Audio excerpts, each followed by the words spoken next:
नमस्कार, स्वागत है study with Ravi YouTube channel में। आज हिंदी साहित्य के मिक्स प्रश्न देखेंगे जो महत्वपूर्ण होंगे टीजीटी, पीजीटी, एलटी ग्रेड परीक्षाओं के लिए। चैनल पर पहली बार आएँ तो प्लीज़ चैनल को सब्सक्राइब कर लें और बेल आइकन ज़रूर दबा लें और वीडियो को शेयर ज़रूर करें। तो शुरू करते हैं। पहला प्रश्न है कि प्रसाद की काव्य कृतियों का सही अनुक्रम है। लहर, आंसू, उर्वशी, झरना। आंसू, झरना, उर्वशी, लहर।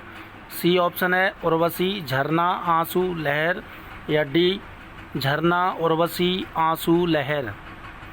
तो इसका सही आंसर है, इनमें जो प्रसाद की काव्य कृति का सही अनुक्रम है वो है ऑप्शन नंबर सी। पहले आएगा उर्वशी। उर्वशी का रचना काल है 1909 और फिर उसके बाद आएगा झरना। झरना का प्रकाशन वर्ष है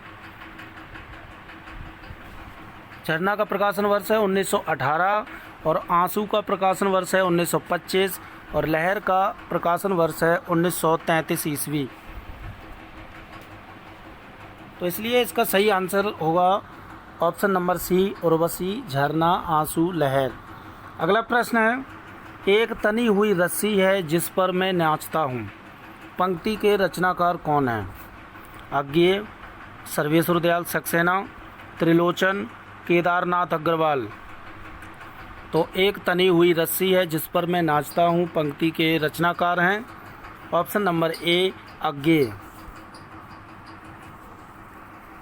अगला प्रश्न है, लीक पर वे चले जिनके चरण दुर्लभ, वो दुर्बल और हारे हैं।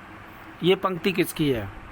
सर्वेश्वर दयाल सक्सेना की, या त्रिलोचन की, या केदारनाथ अग्रवाल की, या जयशंकर प्रसाद की।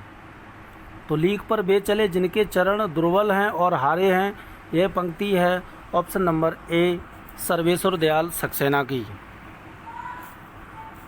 अगला प्रश्न है, निम्नलिखित में से कौन सी कहानी राजी सेठ की नहीं है? ऑप्शन ए, समांतर चलते हुए। ऑप्शन बी, अपने दायरे। ऑप्शन सी, गलत होता पंचतंत्र। Option D, Jahnavi. तो इनमें से जो राजी सेठ की कहानी नहीं है वो है ऑप्शन नंबर डी, जाह्नवी। और जाह्नवी कहानी के लेखक जैनेंद्र कुमार हैं और बाकी ये जो कहानी है वो है राजी सेठ की। अगला प्रश्न है, जीवन के गान रचना के लेखक कौन हैं? ए, नरेंद्र शर्मा, बी, शिव मंगल सिंह सुमन, सी, माखनलाल चतुर्वेदी, या डी, केदारनाथ अग्रवाल। तो इसका सही आंसर है जीवन के गान रचना के लेखक हैं option number B, Shiv Mangal Singh Suman.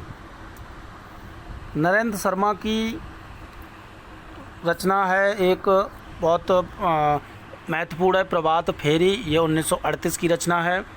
और माखनलाल चतुर्वेदी की समर्पण 1956 और डी, केदारनाथ अग्रवाल की जो रचना है नींद के बादल, ये 1947 की रचना है। तो जीवन के गान रचना के लेखक कौन है? तो शिव मंगल सिंह सुमन है।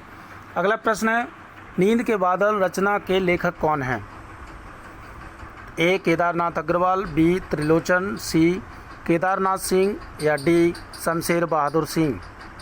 तो इसका सही आंसर है option number A, Kedarnath Agrawal. और नींद के बादल का जो रचना काल है वो है 1947 ईस्वी।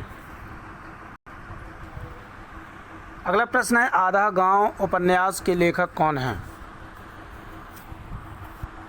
ए, राई मासूम रजा, बी, श्रीलाल शुक्ल, या सी, भगवती चरण वर्मा, या डी, रेणु।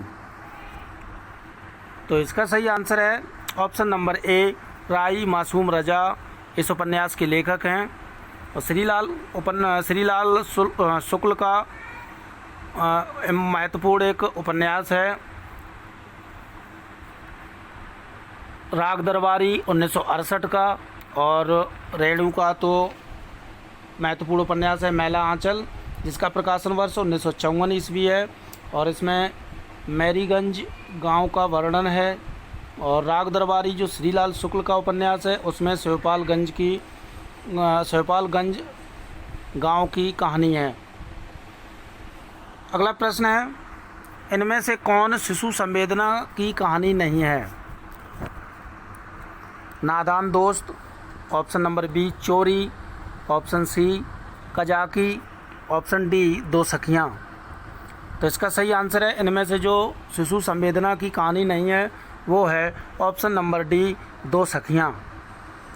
इस कहानी के लेखक हैं प्रेमचंद और ये 1928 की कहानी है। बाकी ये तीनों कहानी जो है वो शिशु संवेदना पर आधारित कहानी है। अगला प्रश्न है, देशद्रोही उपन्यास के लेखक कौन हैं?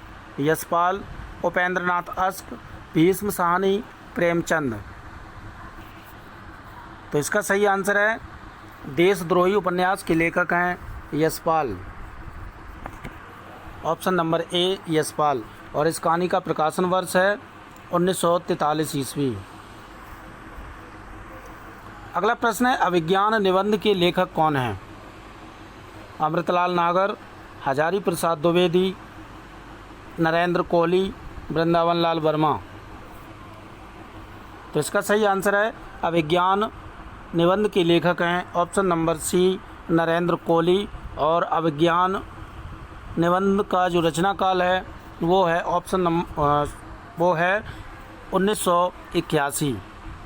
तो ये थे महत्वपूर्ण प्रश्न अच्छे लगे तो प्लीज़ वीडियो को लाइक करें, शेयर करें और चैनल को सब्सक्राइब ज़रूर करें। Thank you.